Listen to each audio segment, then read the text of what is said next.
Hey, and welcome to Grace Speaks Season 2.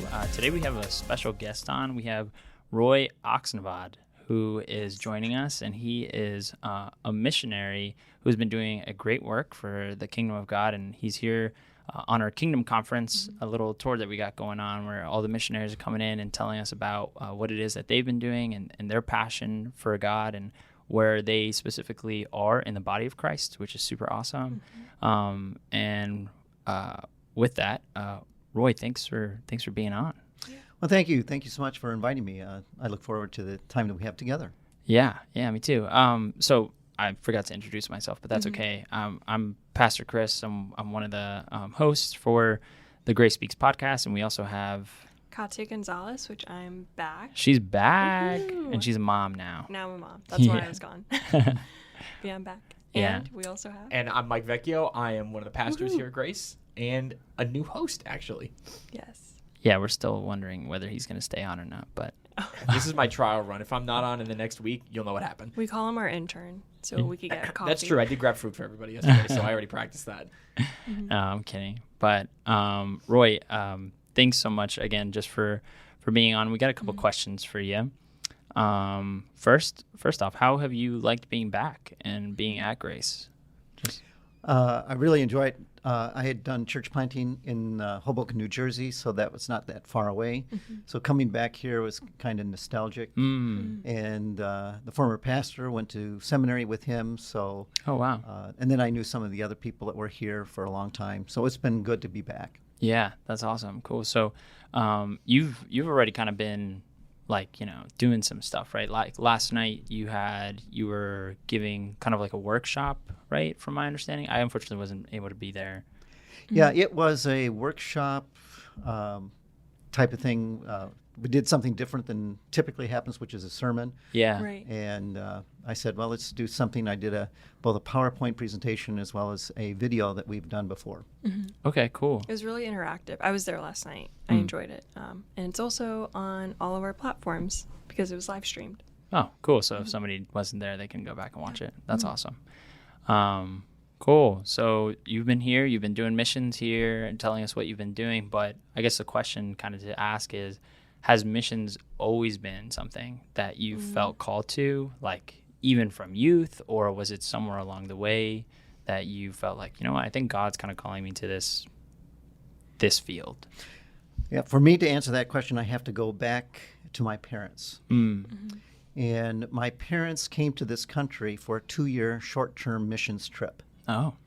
And they went to Philadelphia to work with Norwegian seamen back in 1951. So at that time, the longshoremen were the ones that had to take the stuff off the boats and then put it back on the boats, which mean the boats were in port for a long time. Yeah. So they would meet, my parents would meet, particularly my dad, would meet the sailors as soon as they came into port, and then keep them busy so they didn't go to the prostitutes, to the bars, and this type of thing. So they did activities and sightseeing stuff, anything to keep them sort of off the bad road. And they did Bible studies on the ship, that type of thing, and hospitality. Didn't have enough money to go back again, so we were stuck in the United States ever since. Okay. Wow. So it was like, oh, you're here not necessarily by choice, but by God's kind of leading. Right. He was like, yeah, I'm not gonna let you go back home yet. And we eventually moved over to Illinois, where my dad had 2 brothers living. And our home became the home for missionaries to come and visit, because my dad had a lot of contacts when he went to school, what is called the diakonhjem in Norway. It was pastoral training for lay leaders, sort of the deacon kind of thing. Yeah. And so he had people in the school that he had friends that were all around the world. Yeah. So they would come to our house and we would hear these wonderful stories and hear these languages that were just incredible, and stories of what they were doing. And we were just captivated by the whole thing. Yeah. And my mom as well started, she got together Scandinavian women in the Rockford area together, and they raised funds and started an orphanage in Ethiopia. Oh, wow. And these women then supported that orphanage, and they went to Ethiopia as well to visit and see what was going on. So that whole aspect of missions has been such a huge part of it. And my dad, the money that he made, so much of it he just gave to missions. It was just a part of it. So our 6 brothers and sisters, I would ask them, how did you feel in regards to missions? Yeah. And they said they all felt that if they stayed in the United States, they were second-class citizens. So that's how much this missions idea was ingrained with us. And we had stuff from all parts of the world as people gave us gifts. So we had reminders of this all the time. But for me, the calling really came when I was maybe 6 years old. Oh, wow. My mom kept a piece of paper that I had written when I was going into first grade. We were supposed to talk something about ourselves, our parents, our best friend, this type of thing. And of course, we wrote these huge, long things at the age of 6, just one sentence, all misspelled, of course. But at that point in time, I wrote that I was going to be a pastor. That's so sweet. That's awesome. Yeah. So when kids were going through, well, I want to be a fireman or a policeman or an astronaut, it was like, I'm going to be a pastor. Yeah. That was me in middle school. I wrote 3 things in my yearbook. It was like 8th grade graduation. You look back, it's like, I'm either going to be a graphic designer, a professional soccer player, or a pastor. And you're 2 of those. And 2 of those 3. Yeah. 2 of the 3. I made it kind of. Yeah. And you play soccer pretty well too, so you can throw the 3rd one in there. I don't know if I could say professional though. But that's awesome. So that early on, you felt like God was kind of already speaking to you about going out and serving his kingdom in a specific kind of like leadership role capacity. Yeah, and very much so. It was, for me, the focus was in the United States at that point in time. Okay. But that changed. And that changed when I went to seminary. Okay. And that was back in 1977, back in the dark ages. And the professor we had in missions, and everybody in the pastoral division had to take one course in missions. So this was a course on church history and overview of missions history. And at that time in 1977, I heard that there were more missionaries to the Alaskan Eskimos than there were to the entire Muslim world combined. Wow. The second largest religion in the world is Islam. And it just hit me at that point because in seminary, the idea was, let's not get a small little church out in the boondocks and all the young people are leaving and it's a dying community. And no, we didn't want to have that kind of a church. We'd like to have a more progressive church, dynamic church, suburban church, or something like that. Yeah. And I thought about just the rat race that can become. And here were people that had never even heard of Christ. And if they came to know Christ, they would think they were the only one. And I had heard testimonies of people who came to know Christ out of an Islamic background, thinking that they were the only one that had come to Christ. Wow. Because they didn't know anybody at all that had done that. Wow. So it was at that point that I said, I'll give up preaching, I'll give up teaching, I'll give up all of that, and let me just go and share Jesus with people who have never heard. Come on, yeah. Yeah. Wow. That's awesome. That's wild. So that was like in your seminary time? Yep. That's where that transition came from your seminary teacher? I mean, your missionary teacher? Yeah, he was a professor of missions. So then I added missions as an emphasis on my degree. Okay. And I actually said, I would have to say that I enjoyed the missions part of the education because it was, how do we start things? How do we create things? How do we reach people? Yeah. How, what do we need to do to reach them contextually? And that just thrilled me because it wasn't just maintaining things and keeping things fresh. It was, how do we really become understood in ways that people would understand the message that we were giving. Yeah. Right. So what did the mission field look like when you started? Well, I was then told our mission they said, well, if you're going to go overseas and do church planting, we need you to do church planting in the United States first. So okay. I had a choice between Kemmer, Wyoming, in a strip mining town in which most people lived in trailers, and it was sort of a temporary situation, Yeah. or Hoboken, New Jersey, multicultural, Yeah. and inner city, Yeah. just whole other dynamic. And probably a to little- me, it was sort of, gee, which one do I choose? Yeah. It sounds like Hoboken too would probably be, you'd be more likely to run into the demographic that you were desiring to Right. serve too. And I felt at times that I needed to bring with me at least 2 or 3 other people because of the languages that I came across in Hoboken Right. at that time. Yeah.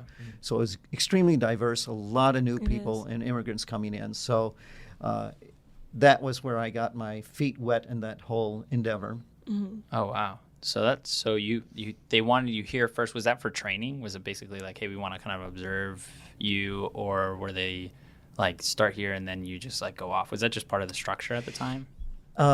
The focus was, if you're going to do something, don't do it overseas the first time. Okay. Yeah.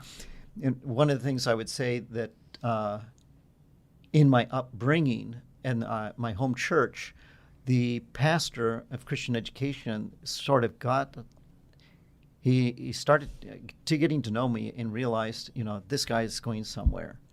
So he pulled me in, and I started doing Sunday school in the primary department.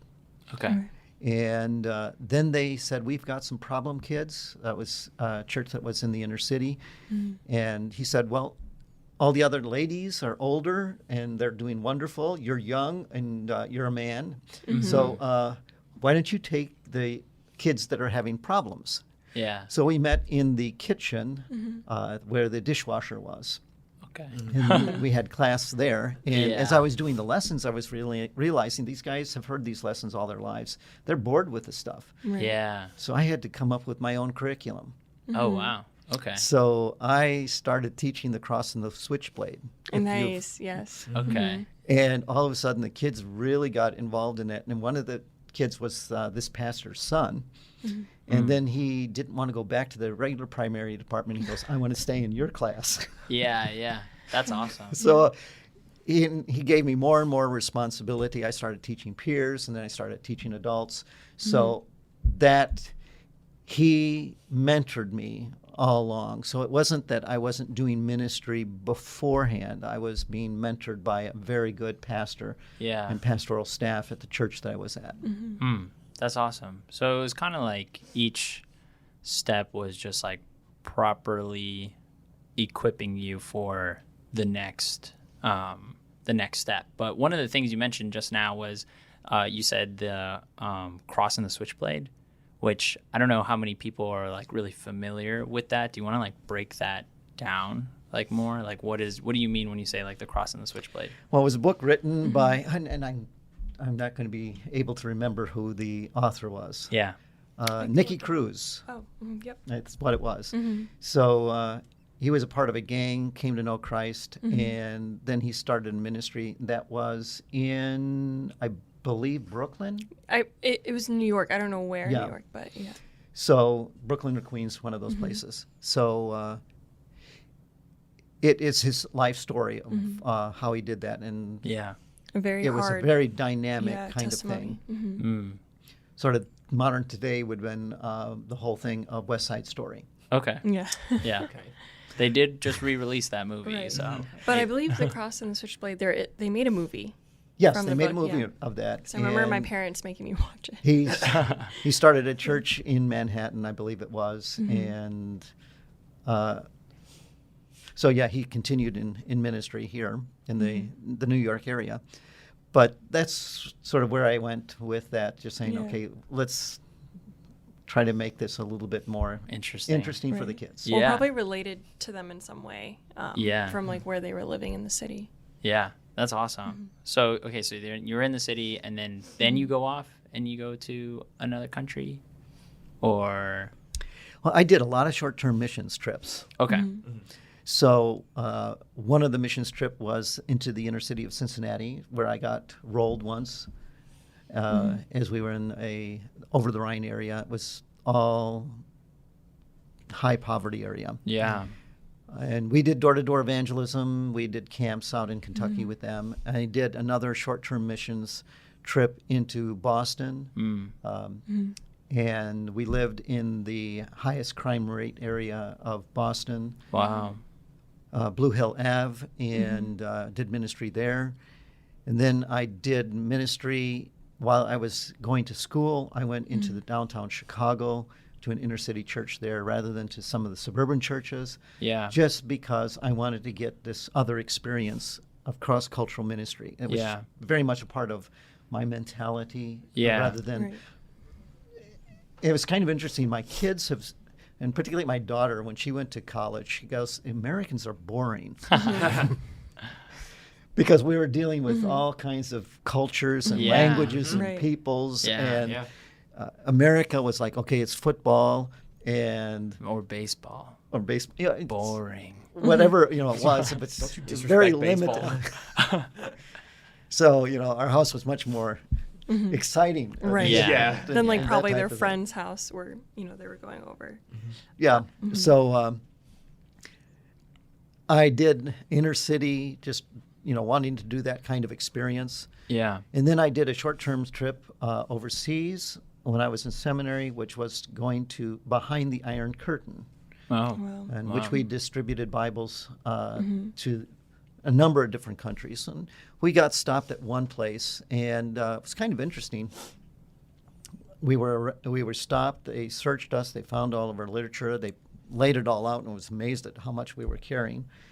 And they said, "You can't take this literature with you. We're going to take it." And we knew what was going to happen. They were going to sell it on the black market. So I'm just sitting there praying and saying, "Lord, what do we do?" Yeah. And it's at those moments, and I find that all throughout kind of ministry, all throughout my life, you end up with these moments where you just have no clue as to what to do, and you just shoot these prayers and say, "God, you've got to lead and guide." Yeah. So at that moment, I just sort of boldly, and if those that know me back then, I was a shy guy. So I just told them, I said, "Listen, if we can't come into your country, we're going to take our stuff and we're going to leave and go back." Oh, wow.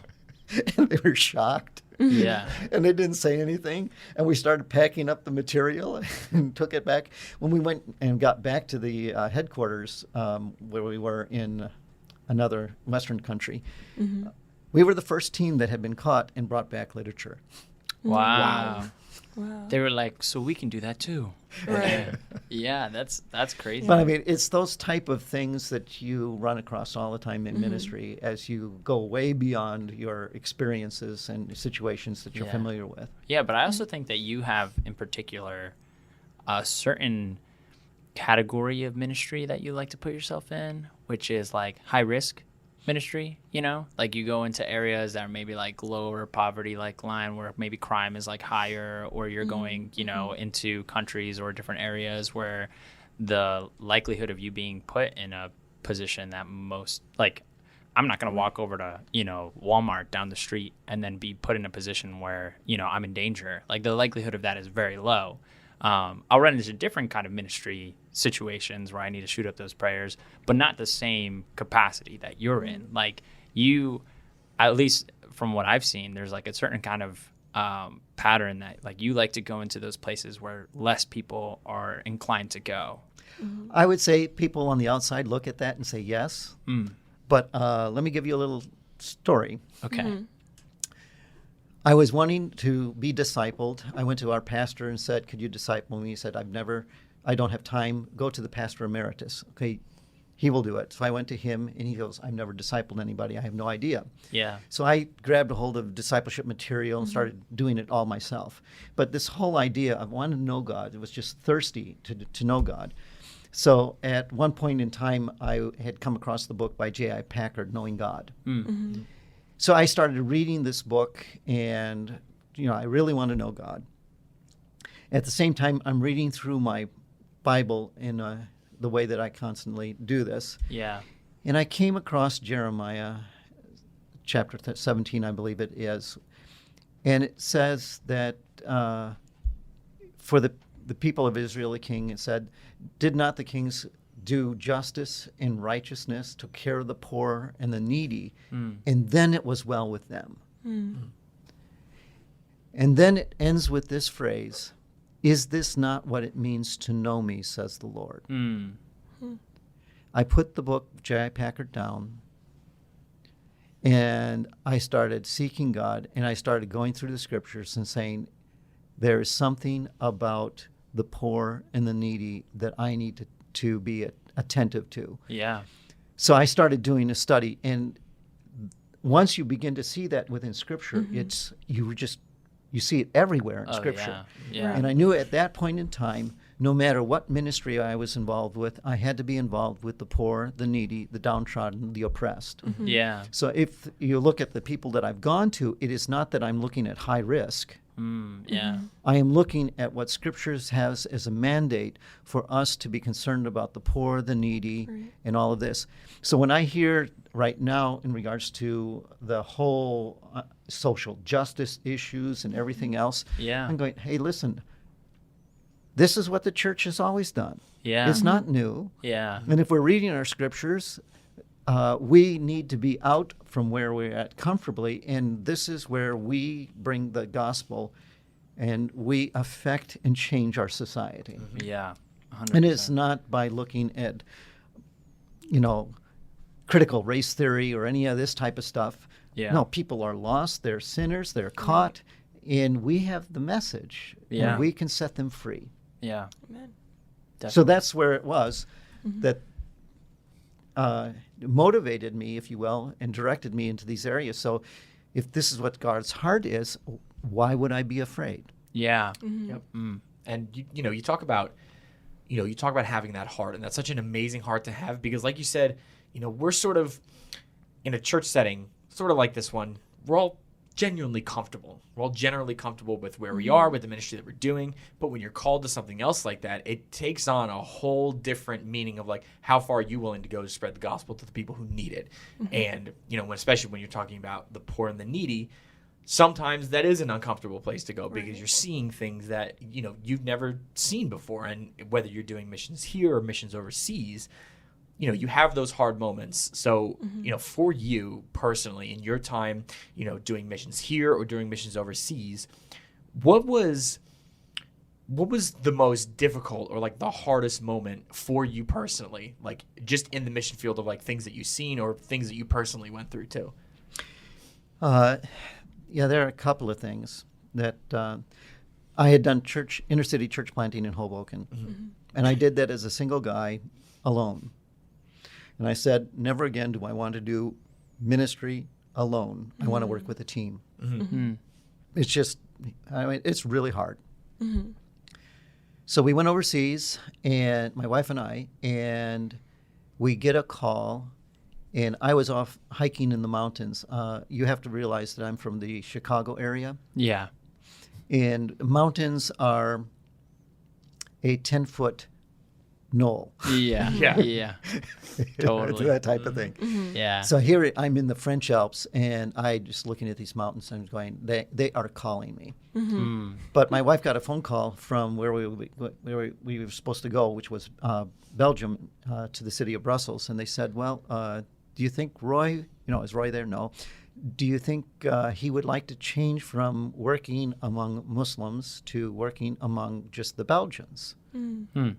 And my wife said, why would he change that? Because we haven't even started. Oh, yeah. And come to find out, the person that the family we were supposed to work with was called to the States to the home office. And we were now going to be working solo. Whoa. Oh, man. So that was one of those points where God, is this really exactly what's going on? I mean, this is not my scenario that I've laid out, because I don't want to do this again. Yeah, it's not really what you signed up for, Right. quote unquote. So God worked that out. That's another story as to how he led and guided that whole thing. But the hardest part was the number one reason why missionaries leave the mission field is typically interpersonal relationships with missionaries. Mm. Oh.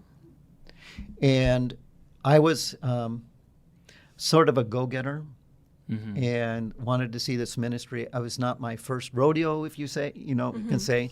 I knew what I was doing, and the idea was, first term, you just learn the language, learn the culture, don't start anything, and then on your second term, then you can reach out and do things like this. Yeah. But on our first term, within that first year in that country, Belgium, God laid an open door that no one could shut. Hmm. Wow. And if you want, I can tell you that story. But Yeah. I will put that on pause Okay. Okay. It's on the shelf. just to keep the listeners going to hear the rest Yeah, of the the story. suspense is it's- building. we got to build it in. So it was this conflict, and I was and my wife were viewed sort of as rogue, and we were labeled that I knew too much, Mm. and they started separating me from a team that was coming to work with the same Interesting. people. And they asked us to get counseling when we went back to the States. We got counseling. And after going to counseling, they said, "You're not the problem." Hmm. So we went back again, and nothing changed. And then I asked another mission group that was there if they could intercede for us. And after a year of interceding, they came to me and said, "Roy, you have to leave." Hmm. Hmm. And I said, "I can buckle underneath this." And they said, "No, you can't put your family through that kind of pressure." Hmm. So that was the hardest thing, because I had gone overseas to minister for life. Yeah. And that was my goal. And now all of a sudden, that door gets shut. Hmm. And for 2 years, when we came back again, I was aimless. It's like, what is going on? Interestingly enough, and again, how God works these things out. The pastor that was mentoring me was now in the home office in Minneapolis of the Free Church. And he said, "Roy, everything I've been hearing about you doesn't fit what I have seen you." Hmm. So he said, "I am with you. Take as much time as you need, and you'll figure it out." Yeah. So that every day I would go for an hour to 2 hour walk, just praying, pouring my heart out before God. What do you want me to do, and everything else. We were looking to go into the Philippines, and then my wife got sick, and she can't be in a place that has heat, Huh.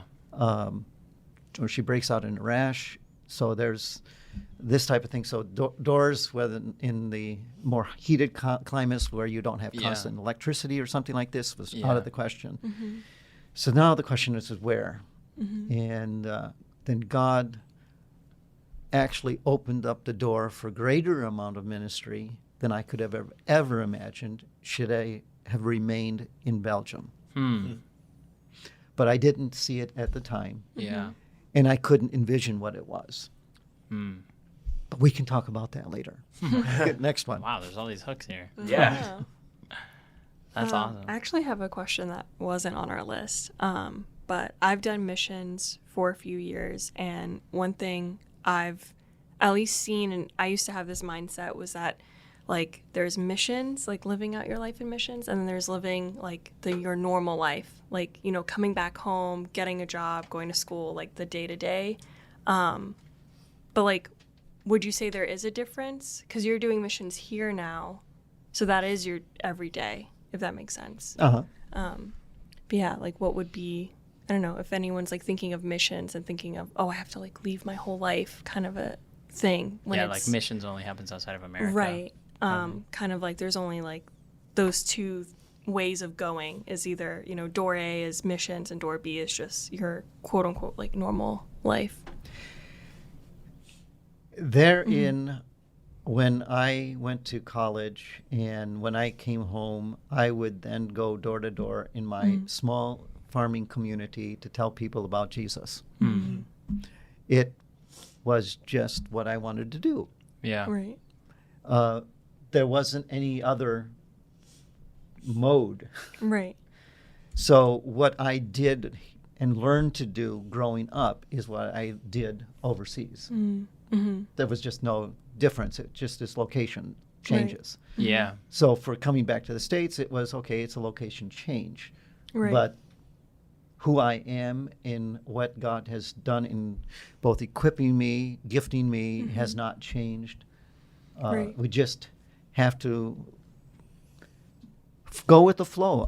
Frankly, I know so many people who have gone into a job and they thought, well, this job is going to be my job for life. And then the company folds or Yeah. gets another company, merges with them, they let people go.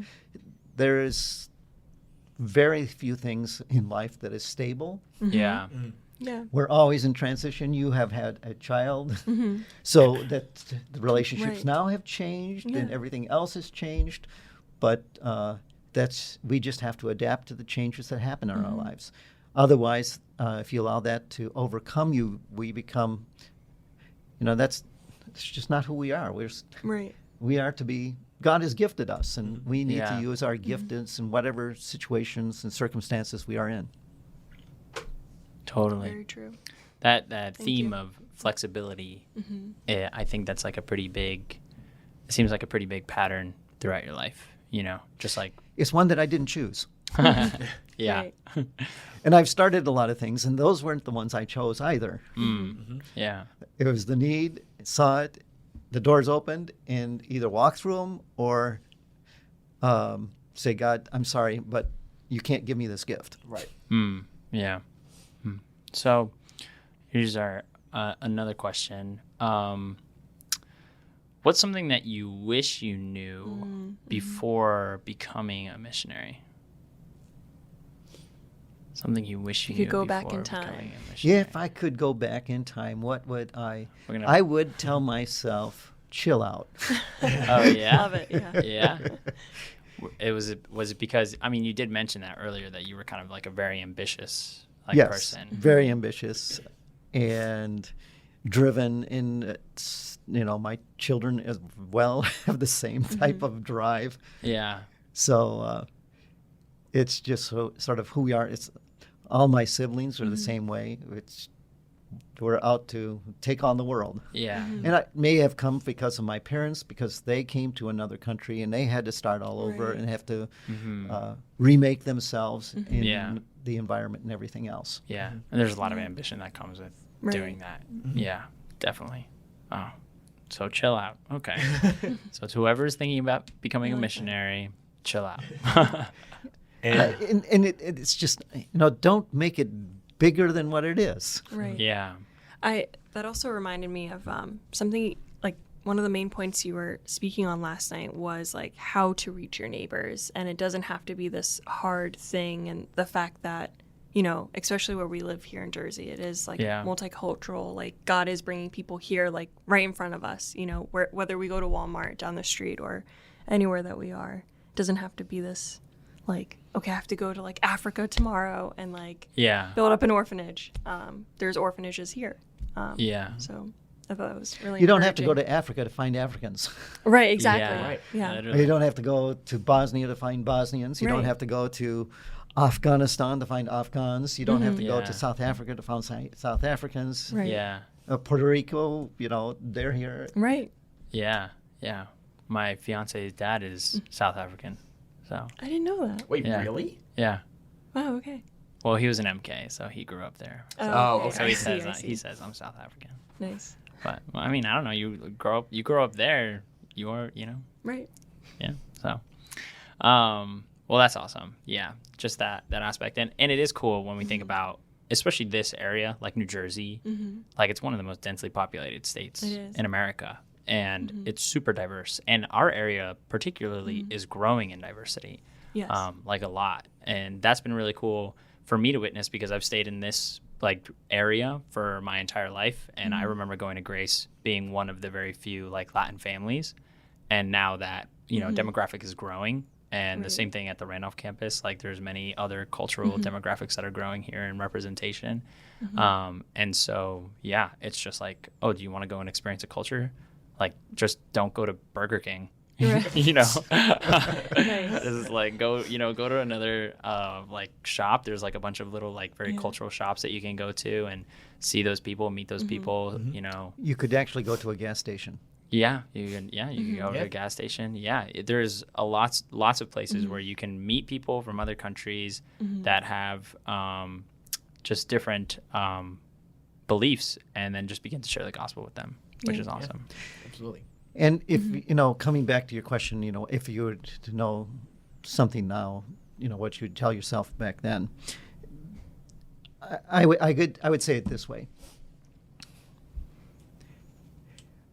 God is only wanting us to be on the move, and he provides the opportunities. If you sit, you're not going to see the opportunities. Right. And that's why he says in Matthew, go and make disciples. It's not sit around and wait and get trained and then maybe somebody will come to you. But it is going. So the thing that I would say to myself would be just be on the move, constantly move, and God will open up doors. So going back to my hook. Yeah. When we went to Brussels, a couple that had gone with us to language school. Her, I think, mother's mother or something like this, had been adopted in Belgium, and she wanted to know who the birth mother was. So we went and took her to the Salvation Army. And while we were there, the Salvation Army person asked if this couple was going to be missionaries in Belgium. And they said, no, we're going to Africa. He said, but these other people, Roy and Darla, are going to stay here. So she gets up and leaves them, comes straight to us and says, the entire house that we have is full of refugees. We happen to be a facility that the government has employed to house them because they didn't have enough housing. Because of that relationship, we cannot share Jesus with them. Okay. They're all from Iran. You can come in and do anything you want. Oh, wow. Yeah. Wow. Now, I had gone to work with another people group. And this was another group that I hadn't known at all, anything about history or anything about. And I was thinking, oh my goodness, what do I do? So I go and pray and ask God, what do I do? It's kind of ridiculous, as I think about why would I even pray about this? So then I go to the other mission organizations and I go, we've got the Arab population handled. We're doing things here, but we've always wondered about this new group of people coming, these refugees, the Iranians, if they would be open to the gospel or something like this. Yeah. So why don't you go ahead and do that? So I went over and started a Bible study with them, and I realized that, again, sort of going back to when I was doing primary department, okay, these guys didn't want to hear this type of stuff, so how do I do this? Yeah.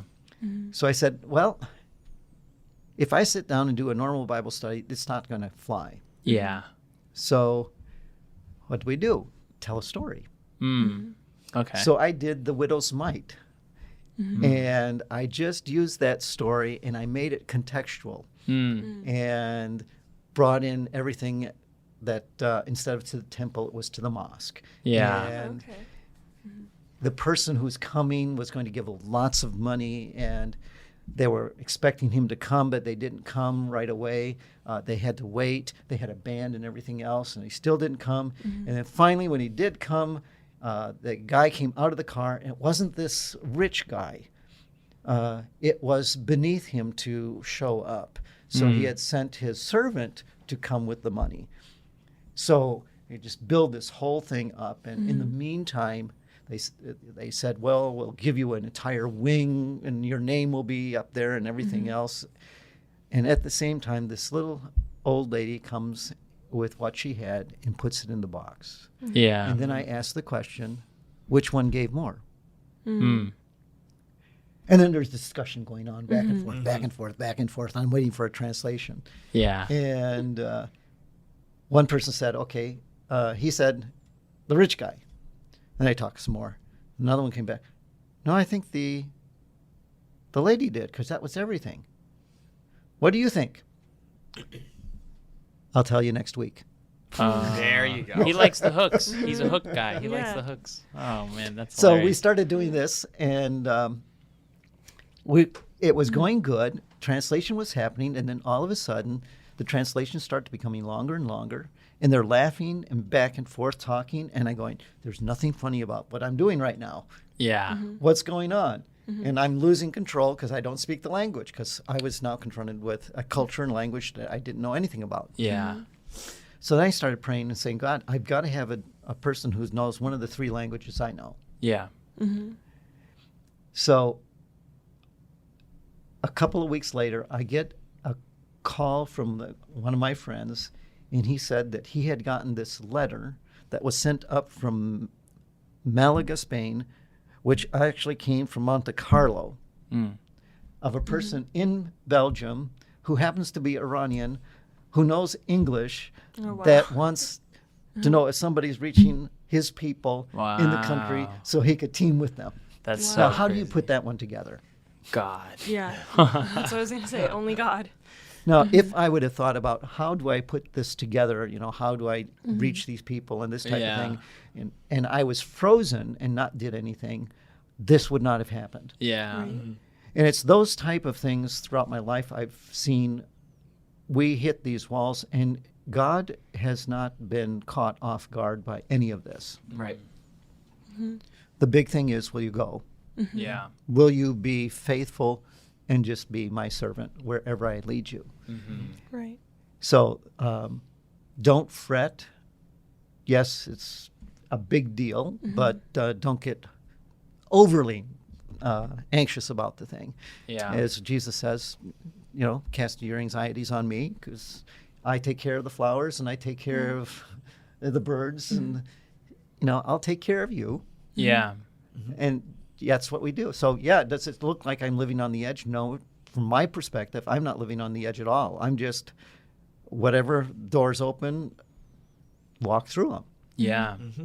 Yeah. And those questions that you brought up, will you go? Will you go make those disciples? The base of that is just, will you go in the first place? And I think that even can, because I have a good friend from college who wants to do missions to Northern Ireland, and he's willing to go, but at first he needed to ask himself that question of like, am I even willing to do this in the first place? Like, the opportunity had been presented, and like that's the first question. And I think that can even apply to anybody listening to this who is feeling called to missions, who has that drive and that passion to do missions either here or overseas. You first have to ask yourself that question and come up with that answer.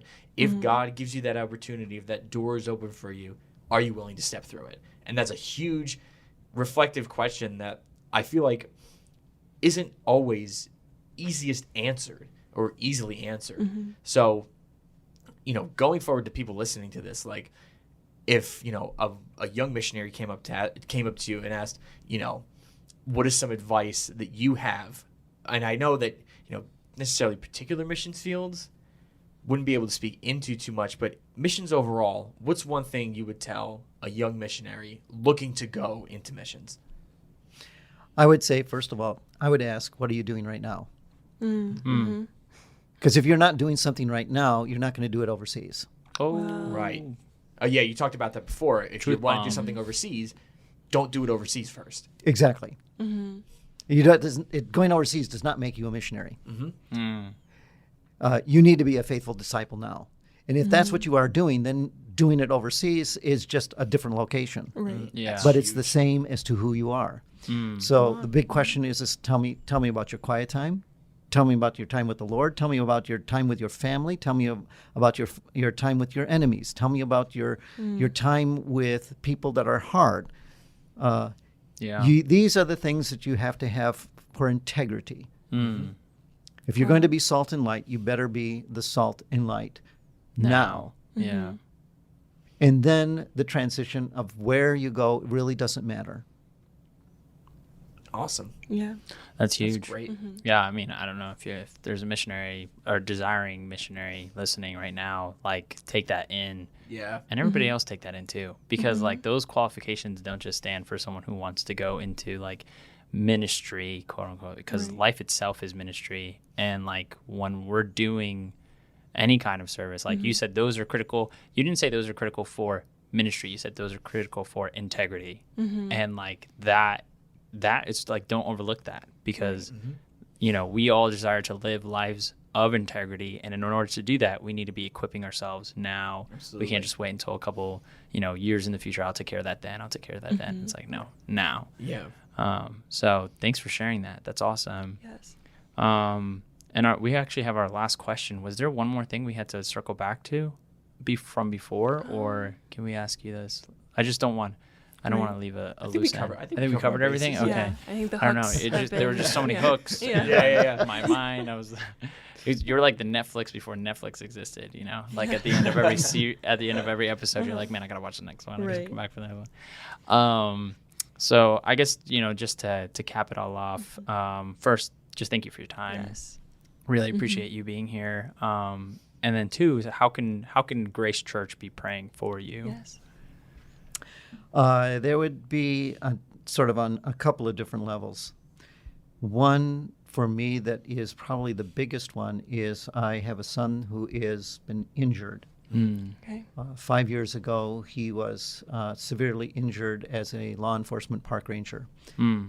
Ended up with a traumatic brain injury as well as other injuries. And he is going through a very tough time, and his wife is in medical school, and it's also a very tough time for them. It's just real grace in his life. He'll probably not work again, but for me, that's one of the big burdens I have is for our son. Yeah. And just sort of a caveat, the seeing these kinds of things happen, it just drives home again and again. Heaven and earth is not my home.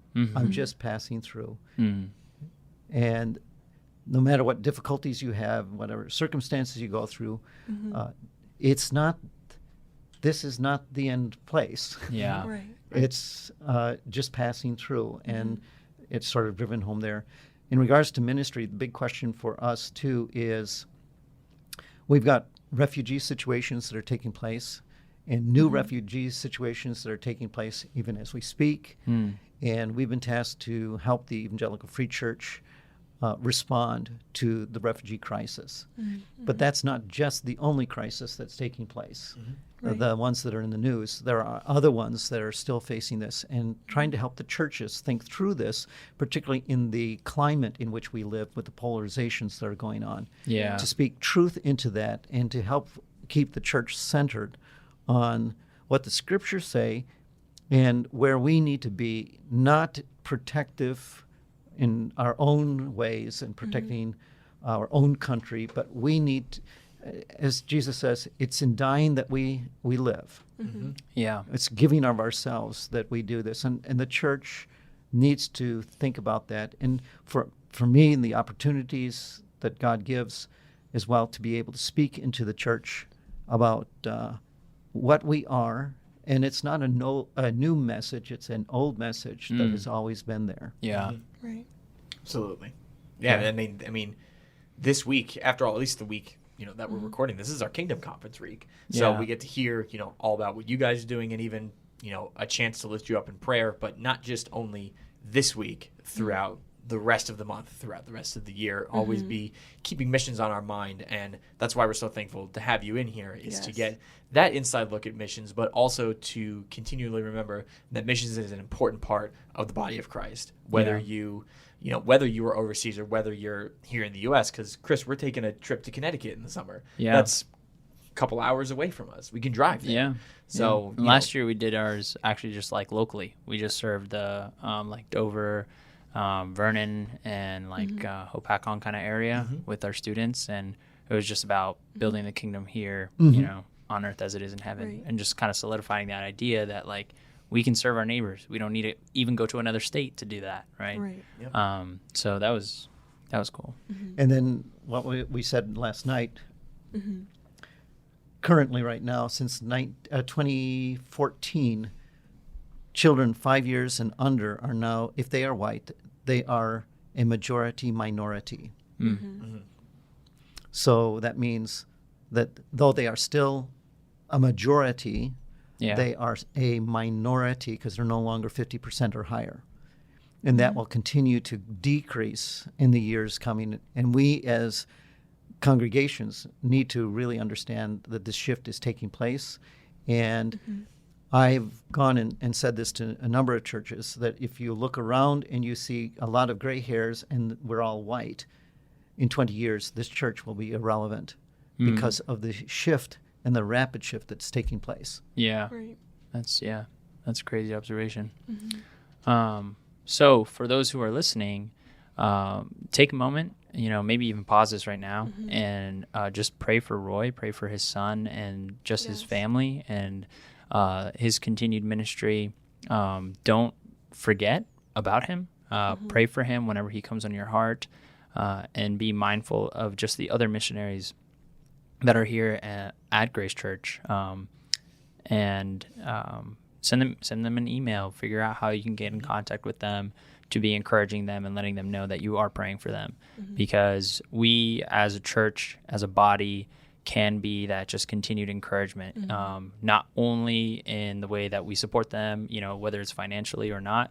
Like, we can also support them in prayer, which is huge. And it's not just like I can default on prayer. Like, no, prayer is massive, and arguably more powerful than finances at times.